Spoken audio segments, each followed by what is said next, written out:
سيدنا ومولانا محمد صلى الله عليه وسلم وعلى آله وأصحابه أجمعين. اللهم أخرجنا من ظلمات الوهم وأكرمنا بنور الفهم وافتح علينا بمعرفة العلم وسهل الأخلاق والحلم واجعلنا ممن يستمعون القول فيتبعون أحسنه. رب اشرح لنا صدورنا ويسر لنا أمورنا واحلل عقدة من لساننا يفقهوا قولنا. أما بعد.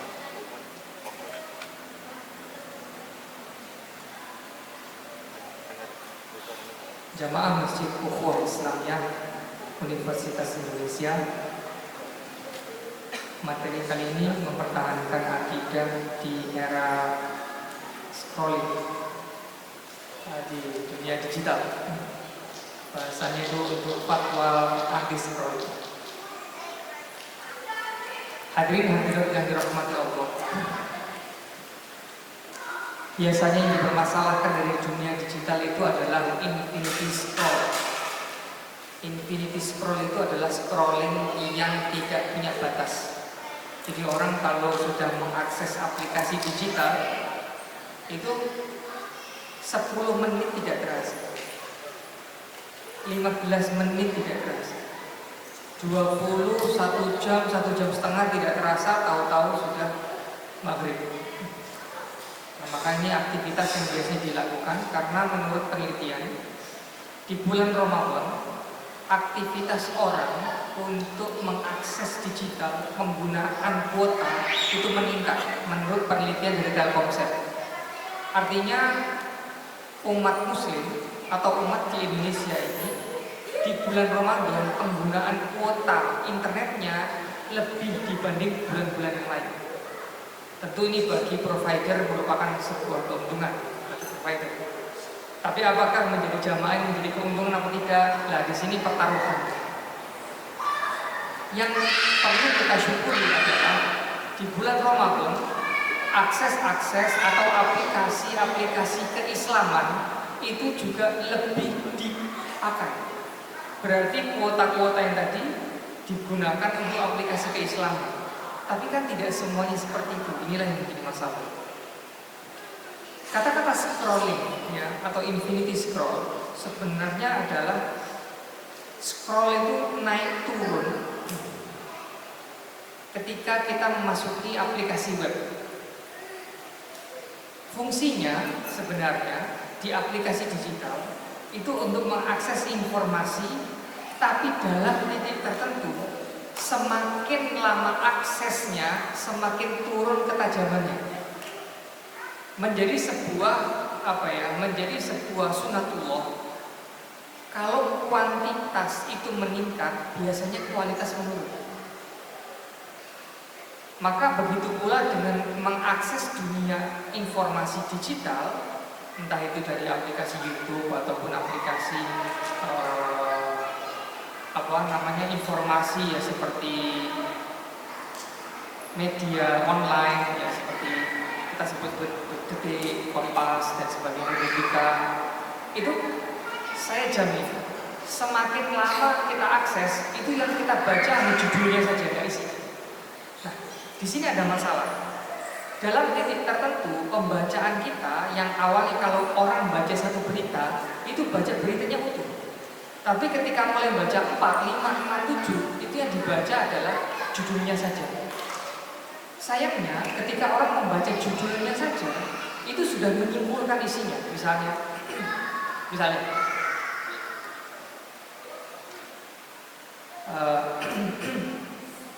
yang sensitif itu adalah isu misalnya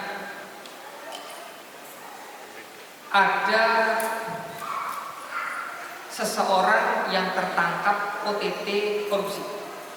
Itu belum dibaca, baru disebutkan misalnya perusahaannya, itu tiba-tiba kita menyimpulkan, oh berarti semua orang perusahaan ini semuanya korup. Kita mulai masuk di dalam kedangkalan di dalam melihat informasi. Hanya dengan melihat judul kita sudah mulai menyimpulkan. Celakanya karakter industri kita itu memperbanyak kuantitas tetapi kehilangan kedalaman. Sekarang setiap orang tuh ingin menjadi jurnalis. Jadi kalau ada apa itu komentarnya 1, 2, 3, entah itu di Facebooknya, entah itu di Instagramnya, entah itu apa, pokoknya semua orang bikin komentar. Yang cepat rilis itu cepat banyak viewernya, karena di dalam dunia industri yang paling banyak viewernya adalah yang paling mengundang AdSense. Maka masyarakat disuguhkan banjir informasi, dan masyarakat ini tidak memiliki perangkat yang cukup untuk memverifikasi informasi. Pokoknya begini, pemerintah korup, pokoknya begini adalah masyarakat kita Konoha, nanti ada plus 62. Jadi kita akan mudah memberikan label-label tanpa berpikir lebih jauh tentang isi dari berita itu. Kita lebih cepat menyimpulkan, namanya itu jumping conclusion. Contoh misalnya kemarin yang paling ramai adalah anak-anak mahasiswa tahu ada seorang awardee dari LPDP misalnya. Ada penerima manfaat dari beasiswa LPDP yang ratusan juta itu di salah satu negara di Eropa. Kemudian memposting cukup saya saja yang menjadi WNI. Nah, anak saya tidak perlu menjadi warga negara Indonesia, itu tiba-tiba langsung di-blow up. Yang satu bilang anti nasionalisme, yang satu bilang tidak tahu terima kasih lah, yang satu tidak bermoral lah. Padahal agama kita itu tidak pernah membatasi orang tinggal di mana. Tetapi ada lagi narasi-narasi misalnya anti nasionalisme. Nasionalisme tidak bisa hanya dibatasi di dalam batas-batas geografis. Tidak berarti orang yang berada di Indonesia itu nasionalis, karena banyak juga di Indonesia yang ngaco. Dan belum berarti juga orang yang di luar Indonesia menjadi tidak nasionalis. Jadi isunya sudah, memang isu awalnya adalah tentang moral. Kok sudah dibiayai tapi kok ngomong gitu, kok nggak terima kasih. Tapi isunya sudah melebar, mulai dari nasionalis, kemudian dari ini, nanti harus LPDP diseleksi lagi. Banyak sekali. Dan orang-orang sekarang itu sebelum baca konten itu komentar dulu. Karena ada istilah pertamax. Nah, ini istilah pertamax ini kalau Anda tahu, ini istilah yang muncul di waktu itu Kaskus tahun 2000-an. Jadi ada yang mengerti Kaskus ini pasti tahu ada istilah bata, cendol, dan pertamax. Pasti tahu. Nah, yang nggak tahu berarti Genzi. Yang nggak tahu istilah-istilah. Nah, bagaimana orang itu mendapatkan komentar pertama? Jadi dia itu kayak bangga sekali menjadi komentar yang pertama. Dia tidak bangga orang yang menalar pertama, tapi dia sangat bangga untuk menjadi orang-orang yang komentar pertama kali. Ini menunjukkan bahwa masyarakat kita itu lebih senang yang pertama walaupun nggak pakai mikir.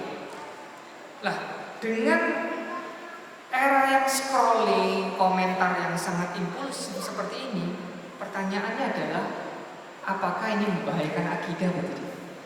Jamaah yang dirahmati Allah, sudah 8 menit, ini tidak boleh lama-lama. Nah, 7 menit lagi ya paling potong. Istilahnya, yang bermasalah adalah sekarang sudah tidak ada lagi yang namanya sekat di antara fakta, opini, asumsi, ataupun berita bohong. Semua yang dilihat oleh anak kita, yang dilihat diakses oleh kita, itu kita anggap semuanya adalah benar.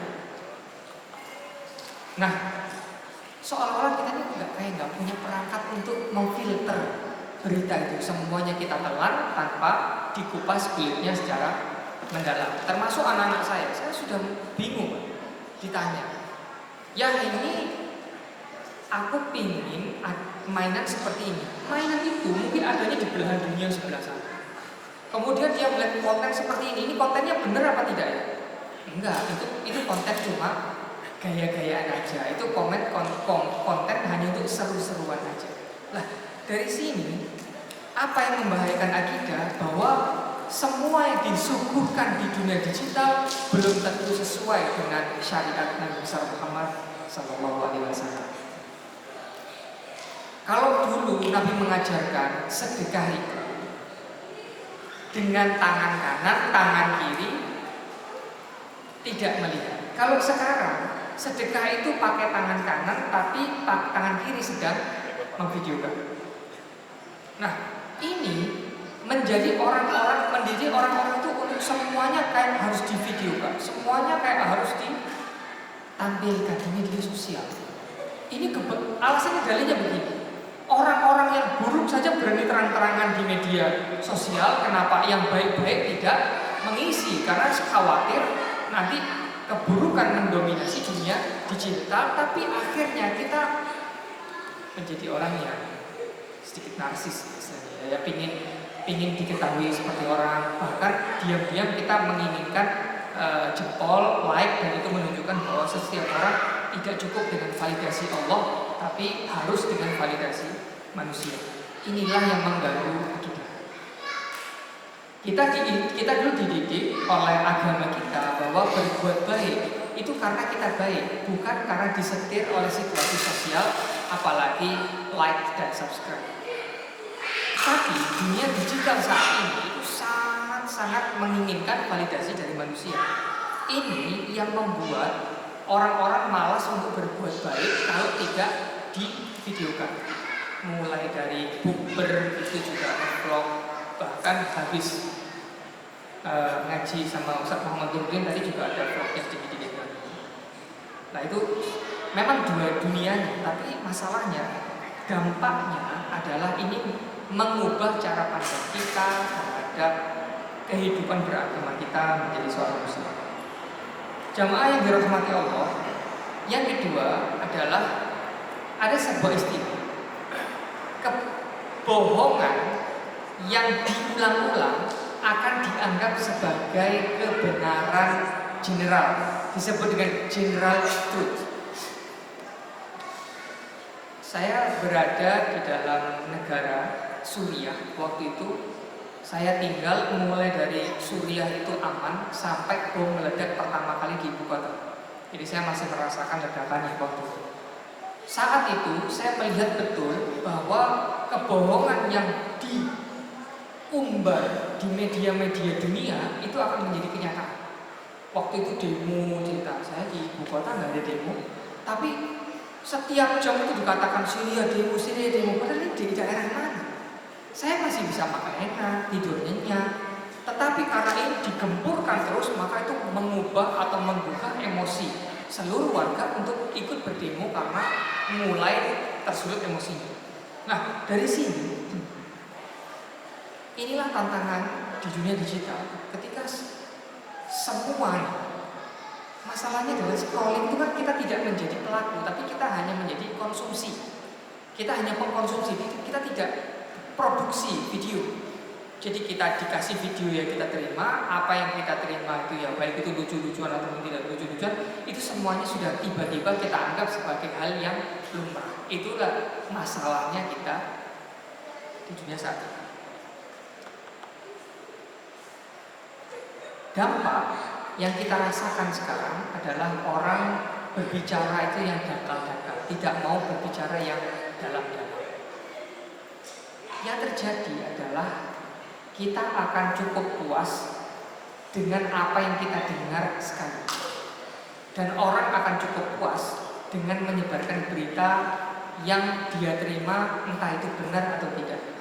Hadirin yang dirahmati Allah, jika Anda tahu siapakah yang dicap sebagai pembohong di zaman Nabi, ini mohon untuk diperhatikan baik-baik. A'udzubillahi minasyaitonirrajim. Bismillahirrahmanirrahim. Allah berfirman dalam surat Al-Hujurat ayat 6. Ya ayyuhalladzina amanu in ja'akum fasiqun binaba'in fatabayyanu an tusibu qauman bijahalatin fatusbihu ala ma fa'altum nadimin. Wahai orang-orang yang beriman, apabila datang kabar dari orang-orang fasik, maka tolong untuk diverifikasi, dicek kebenarannya, perkataannya benar atau tidak. Supaya apa? Supaya tidak terkena sebuah kaum itu terkena kesalahpahaman, fatusbihu ala ma fa'altum nanti, sehingga kamu nanti menjadi orang-orang yang menyesal di kemudian hari. Yang disebut fasik ini itu sebagai siapa? Fasik kita tahu adalah orang-orang yang memiliki dosa besar. Fasik, dosa besar itu adalah kata Nabi, kafa bil mar'i kadiban ayyuhadditsa bikulli ma sami'a. Dulu zaman Nabi disebut dengan orang itu pembohong, pendusta dan fasik. Itu adalah memfotbet semua yang dia terima. Itu dianggap sebagai orang fasik. Orang fasik itu apa? Konsekuensinya jadi saksi nikah, akad nikahnya bisa nggak sah. Makanya kalau sebelum akad nikah itu biasanya disuruh beristighfar supaya statusnya orang yang memfotbet setiap hari dapat berita di foto itu disebut pembohong oleh zaman Nabi Sallallahu Alaihi Wasallam. Di sini siapa yang grupnya itu selalu ada tokoh-tokoh yang nggak penting. Terus dia tuh mau foto setiap hari. Itu di foto. Orang seperti ini disebut dengan fasik pada zamannya Nabi Sallallahu ayyuhadditsa bikulli ma sami'a. Kalau zaman sekarang untuk memfoto semua yang dia dengar atau dia terima. Makanya fatabayyanu supaya nggak jadi fasik, maka kita harus verifikasi. Dan uniknya ada kelompok-kelompok manusia itu yang begini. Ketika dia nge-share hoax di WhatsApp grup saya, Pak mohon maaf itu hoax. Oh begitu ya, mohon maaf. Makanya saya tadi nge-share itu sambil verifikasi. Mudah-mudahan ada yang memberikan kejelasan tentang ini berita benar atau tidak. Nggak ada omongan gitu sejak awal. Perasaan tadi dia nge-share aja, kalau saya nggak komentar dia pasti diem aja. Tiba-tiba ketika saya serang bahwa itu ada hoax, dia baru ngeles bilang, oh terima kasih, saya tadi nge-share kesini tuh sambil ngecek itu hoax apa tidak. Padahal nggak ada, harusnya kan dia bilang begini, ini saya nggak tahu benar apa tidak, tolong dong di grup ini yang tahu ini kebenarannya. Orang-orang seperti ini disebut dengan fasik. Inja'akum fasiqun binaba'in fatabayyanu. Maka kita ini untuk lepas dari status fasik itu adalah harus menyampaikan sesuatu yang terverifikasi benar atau tidak. Mohon izin. Baru aja sore ada rumah tangga itu sudah ada masalah, tetapi semakin retak gara-gara ada orang yang salah menyimpulkan, kemudian dituduh, mohon maaf, ini berbuat ada dengan pihak ketiga. Kenapa? Karena tidak tabayun, tidak verifikasi. Orang itu kalau tidak tabayun bisa merusak keluarga, bisa merusak masyarakat, bahkan bisa merusak negara. Masyaallah muslimin, ya. Sumberul mukminin, ya orang-orang beriman, muslim. Kita ini sekarang perlu untuk membangun lagi kedalaman. Kita perlu untuk membaca sebuah berita itu tidak langsung ditelan mentah-mentah. Sekarang kita punya namanya, mohon maaf sekali ini nggak cocok dengan intelektual ini, tapi kita punya GPT. Suatu ketika saya mendapatkan kabar, terus saya iseng, GPT tolong analisis berita ini dari logical fallacy. Ada nggak sih kesesatan-kesesatan logika itu yang dibangun dan keluar muncul 5 kesesatan logika. Ini menunjukkan bahwa tidak semua berita yang kita terima bisa kita tahu mentah-mentah. Anda kalau ingin tahu tapi nggak tahu caranya, gampang. Sekarang ada GPT, masukkan beritanya. GPT tolong analisiskan saya apakah ada kesesatan cara berpikir di dalam berita. Itu akan dianalisis. Itu adalah paling mudah untuk orang yang paling awam. Kalau tidak percaya, habis ini Bapak cari di WhatsApp grup Anda, ada berita yang agak kontroversial, copy paste ke dalam GPT, kemudian cek di situ ada logical fallacy seperti apa. Anda akan terkejut betapa banyaknya fallacy yang disebarkan di zaman-zaman sebelumnya. Akhir kata, tidak semua yang kita lihat itu adalah benar, tidak semua yang kita dengar adalah benar. Yang benar itu adalah semua yang datang dari Allah dan Rasulnya. Dan jika tidak ada di dalam Al-Quran dan hadis, kita menggunakan logika yang sehat dalam rangka untuk apa? Supaya tidak antusibu qauman bijahalatin fatusbihu ala fa'altum. Nah, mudah-mudahan kita tidak dimasukkan sebagai orang-orang yang menyesal karena sering mengkonsumsi berita-berita yang banyak menyimpan kesesatan logika. Alhamdulillahirabbil alamin. Semoga ibadah kita diterima, semoga ibadah kita dijauhkan dari kebohongan, semoga Ramadan kita ini dijauhkan dari pemberitaan-pemberitaan palsu dan menyesatkan. Allahumma